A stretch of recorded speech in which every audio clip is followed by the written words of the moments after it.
Hi, thank you for joining us for the podcast today. I'm riding solo. Rick is not available today, so I'm going to try to do my best to hold it down, to sprinkle a little kindness. The background here is actually from Rick's home up in Sedona. It's just amazing to be up there. So the topic or the title for today's podcast is No Energy or Effort Required for Me.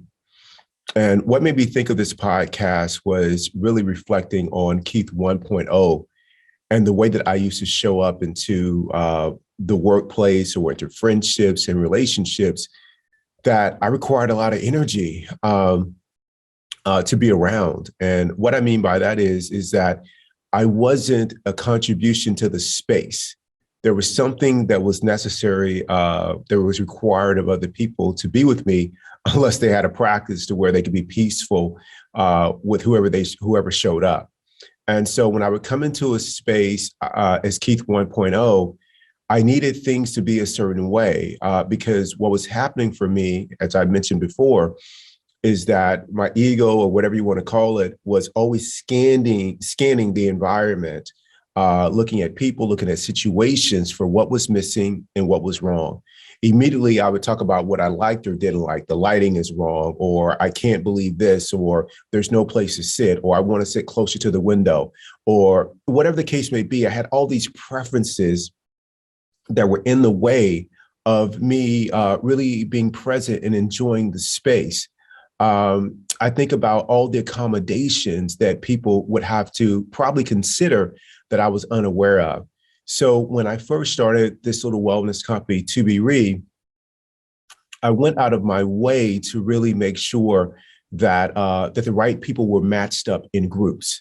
And what I mean by that is we would do these track workouts or these weightlifting workouts, and we would do it to where you would be partnered up with anywhere from 4 to 8 people.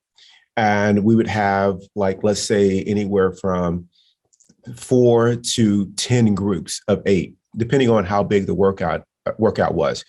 And the night or day before the workout, I would send out a communication, or I would create the schedule, much like people would do with staffing for work. And I would strategically put people together that I thought, like, this person really brings a positive attitude to every situation. This person can sometimes see the world negative or not get along with other people. So I need to match them up with a more positive person so that they can help lift that person up. Or this person's skill set is a little bit different, so I want to balance it out. That part I was okay with, as long as everybody brought their best.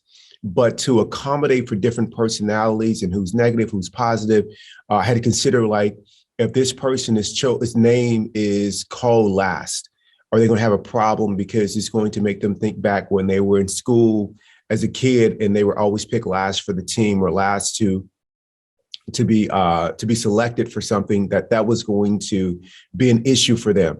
There's all these considerations that I was making to accommodate everyone. And often the people that lost out the most were the people that always brought a positive and peaceful attitude to the space and were looking to be a contribution.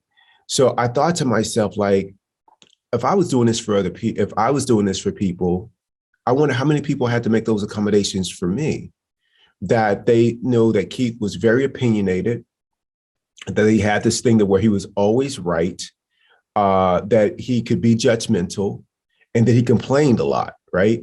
So what in the workplace, what did they have to do to accommodate who they group me with? What extra energy that they had to put into their workday that they didn't sign up for to accommodate my behavior and to make room for Keith 1.0.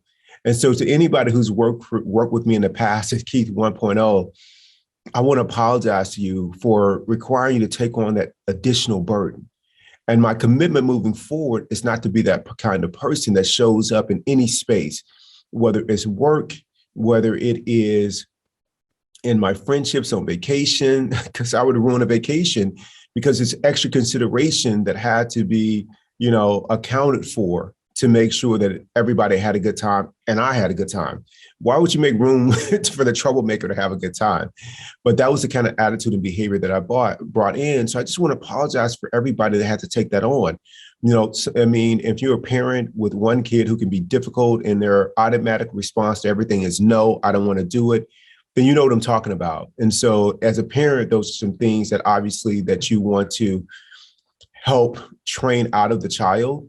But as a person in the workplace who's working with a colleague, you don't have that kind of, room to do that to people because they're adults and hopefully they come with a better attitude, disposition, and a different energy to the workplace to come with that.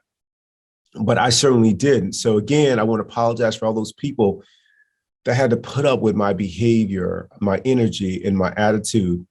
And my commitment is to always show up into a space as a contribution moving forward. I want to be that mindful. And part of that is the practice, because the practice helps me separate from my thoughts so that I can choose how I want to show up, as opposed to my thought automatically coming up, me identifying with this is a problem. And for some people, the problem could be not liking the situation. The problem could be complaining about the weather. The problem could be I'm on call, and being so identified with it that you are blinded that even on call, even with the weather not being the way that you would prefer it, even with the work being hard and daunting and maybe being short-staffed, still having the awareness that you still have a choice with how you show up, even in the face of something that would not be your first choice, would not be your preference. So my commitment is to show up as a contribution, to show up as a person who makes the space better with my attitude and my energy, and with the kind of work that I'm going to put in for whatever we are up to. So I don't want to require any energy of you. I mean, when I leave the space, I want you to be thinking that, man, I'm glad Keith was here today, and I'm glad Keith 2.0 showed up. My mom had this thing that whenever we were allowed to or permitted to do a sleepover at a friend's house, my mom would say to us, she'd look at my brother and me, and she'd say, Keith and Kevin, let me tell you what I want to happen. Here's what needs to happen when you get back home from sleeping over at a friend's house. Before you even walk through that door, I had better have received a phone call from that parent and says, these are the best kids I've ever seen in my life. Like, they can stay here at any time. Let me know if they are ever up for adoption. I'm adopting these kids. That's how much I want you to have been a contribution at that place you just left. Like, you need to show up that way. And so when I think about the way that I want to show up now, I want to show up to those kind of spaces to where I was a contribution. I was a peaceful, positive presence that help bring joy and kindness to the space. So what I'd ask you to do is check in. Like, when you go places, are you requiring people to make accommodations, whether it's to a restaurant, to whether it's a loved one's house, or even when you come home? Are you, from a long day, are you bringing the weight of the workday to that space to where people have to make accommodations for you when you get home? Or when you wake up in the morning, is your constant narrative that I'm not a morning person, which was certainly mine? Is that something that your partner who wakes up in a good mood, they got to make accommodations for you in that narrative and that attitude? So for me, I do my practice in the morning, first thing, so that when I do come in contact with people, they get the best of me, not that part of me that is still left over from Keith 1.0. So just take a look without judging of how you show up. What do you require of people to be with you? Thank you.